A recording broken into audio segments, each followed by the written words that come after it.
Halo guys, kembali lagi di Nina di Film. Kali ini kita akan lanjutkan alur cerita komik yang berjudul One Day in Seoul.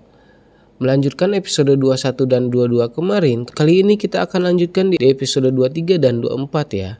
Kembali ke Yeonwoo di pengungsian. Sepertinya di pengungsian hendak sedang mengantri sesuatu seperti mengantri cek kesehatan atau semacamnya lah. Tampak di tenda ada orang dengan warna rambut merah.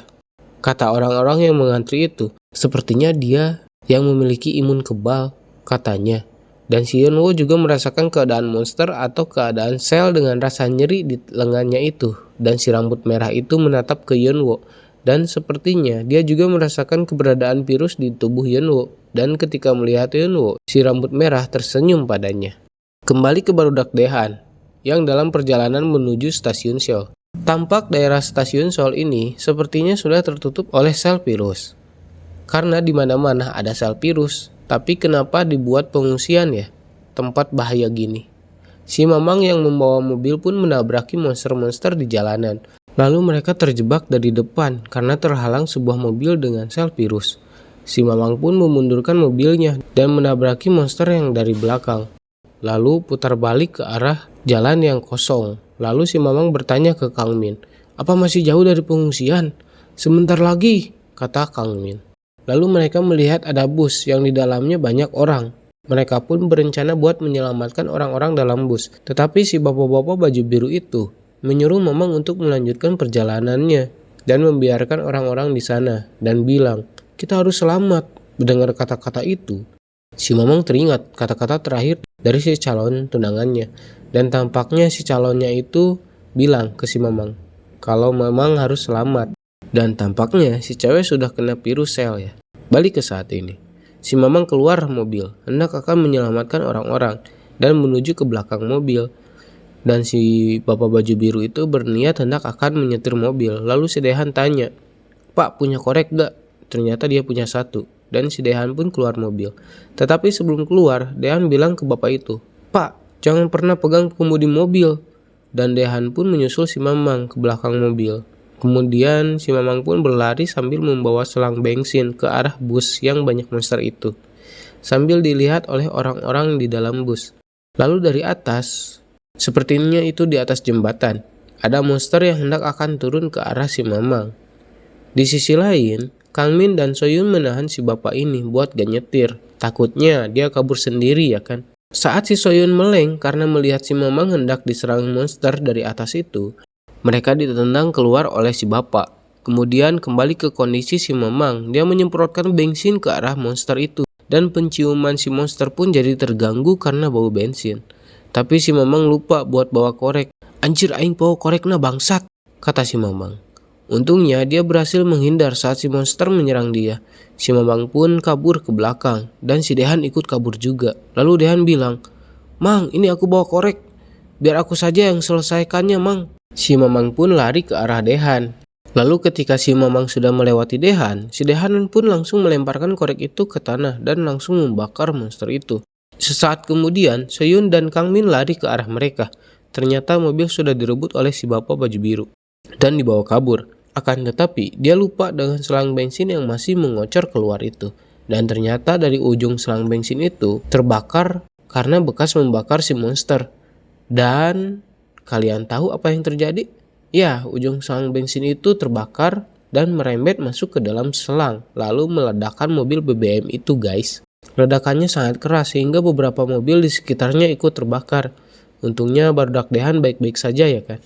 Karena mendengar suara ledakan itu, datang beberapa petugas pembasmi monster ke arah mereka. Dan mereka semua pun akan diantar ke tempat pengungsian. Untungnya mereka selamat dan si bapak baju biru yang egois itu mati meledak bersama mobil BBM. Lanjut episode 24. Kembali ke pengungsian. Seperti biasa, orang-orang sedang berkumpul dan tidak ada kegiatan apapun. Lalu tiba-tiba terdengar suara ledakan yang besar. Ketika melihat keluar, ternyata ada kobaran api yang besar dari kejauhan. Karena ledakan itu, pengungsian jadi mati listrik. Dan ketika malam hari, jadi gelap-gelapan. Mereka hanya bisa menerangi menggunakan ponsel saja. Para petugas menenangkan warga dengan akan menyalakan pembangkit listrik darurat. Tapi sudah beberapa jam, ini listrik tidak nyala juga. Lalu si Yeonwoo berjalan naik ke atas. dan salah belok hendak akan ke tempat di mana monster dibakar hidup-hidup, guys. Lalu Yunwo pun naik lagi ke lantai berikutnya. Ternyata si Yunwo sedang mencari orang kebal dengan rambut warna merah tea, guys. Lalu saat menaiki tangga itu, lengannya terasa nyeri lagi, pertanda ada orang yang terinfeksi di dekatnya. Ternyata si orang rambut merah yang turun dari tangga. Dia bilang, "Apa kau mencariku kemana-mana? Ternyata kau kurang peka ya. Beda denganku yang langsung tahu kalau kamu sama denganku," kata si rambut merah. Kemudian Yunwo bertanya, "Apa benar kakak kebal?" Si rambut merah tak merespon. Lalu si Yunwo bilang lagi, "Berarti kakak sudah terkena virus yang tidak ada selnya kan?" Si rambut merah malah tertawa ngakak mendengar ocehan Yunwo. Si Yunwo mah bingung ya kan. Lalu dia bilang, "Tidak ada virus tanpa sel, semua punya. Tapi ada yang kecil, makanya tidak terlihat oleh mata."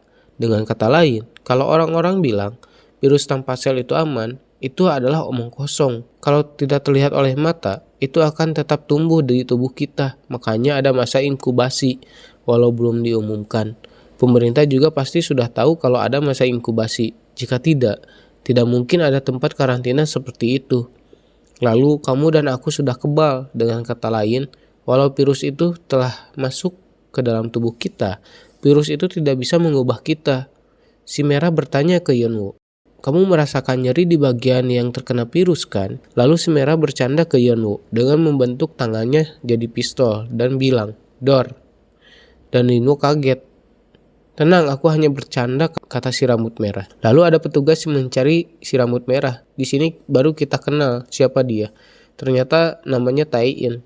Si petugas menyuruh Tai-in untuk ikut dengannya. Saat menuruni tangga, dia berbisik pada Yunwo, "Kalau bertemu monster, jangan kabur dulu. Maka kamu akan tahu banyak hal." Dan meleos pergi sambil tertawa kecil. Kemudian Yunwo ke ruangan di mana Yungsu dan Jihun berada. Lalu bertanya pada mereka, sedang apa?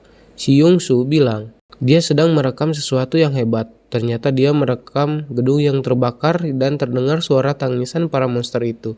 Lalu Isul menyuruh Yunwo buat baca chat grup yang intinya si Dehan menanyakan si Hongmi di grup itu.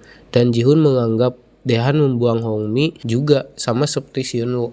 Kemudian Jihun kata ke Yunwo, "Jika ada anak yang mengkhianati temannya, maka dia harus dihajar, benar kan Yunwo?" Kemudian datang para petugas masuk ke pengungsian dengan membawa para penyintas. Banyak dari mereka yang diselamatkan. Tadi duga, Bardok Yunwo kaget saat melihat kelompok Dehan datang sambil berjalan masuk ke dalam. Dan tak menyangka kelompok Dehan bisa sampai sini. Lalu Soyun bercanda pada Kang Min, "Jika palu daruratnya tidak berguna, hahaha." Dan mereka semua pun bertemu dengan kelompok si Yunwo, dengan Suyung dan Jihun sambil menatap kesal. Melihat muka Soyun, si Yunwo jadi teringat kembali kelakuan mereka yang meninggalkannya di gedung kereta gantung. Dan mengingat itu juga tentang kematian Ju Byung karena mereka tinggalkan. Beralih ke Pak Supir yang melihat si Mamang. Lalu si Mamang pun melihat Pak Supir ada di pengungsian ini. Dia pun langsung mengejar si supir yang kabur itu. Kembali ke Jihun dan Dehan. Si Jihun menatap Dehan sambil kesal. Si Dehan pun memarahi Jihun karena bikin rusuh di chat grup. Jihun bilang, "Terus kamu mau apa? Kok kamu marah? Tersindir ya?"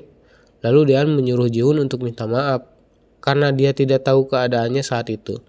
"Haha," dengan tawa kecil, Jihun bilang, "Kau mau memukulku?" Lalu Dehan meremas kerah Jihun dan menantangnya buat memukul Jihun saat ini. Lalu Yunwo bilang, "Kau Choi Dehan kan? Yang meninggalkannya dan Ju Byung di kereta gantung." Si Yunwo memaksa Dehan buat ngomong alasan mereka meninggalkannya di kereta gantung sambil memasang wajah marah. Balik ke si Mamang yang sedang mengejar Pak Supir. Si Pak Supir lari ke lantai atas, tetapi saat membuka pintu, tampaknya si Mamang ada di balik pintu itu dan langsung meremas kerah baju si supir dan menanyakan di mana anak-anak cewek yang lain. Dan episode kali ini pun sudah selesai. Nantikan episode selanjutnya hanya di Nina di Film. Bye bye.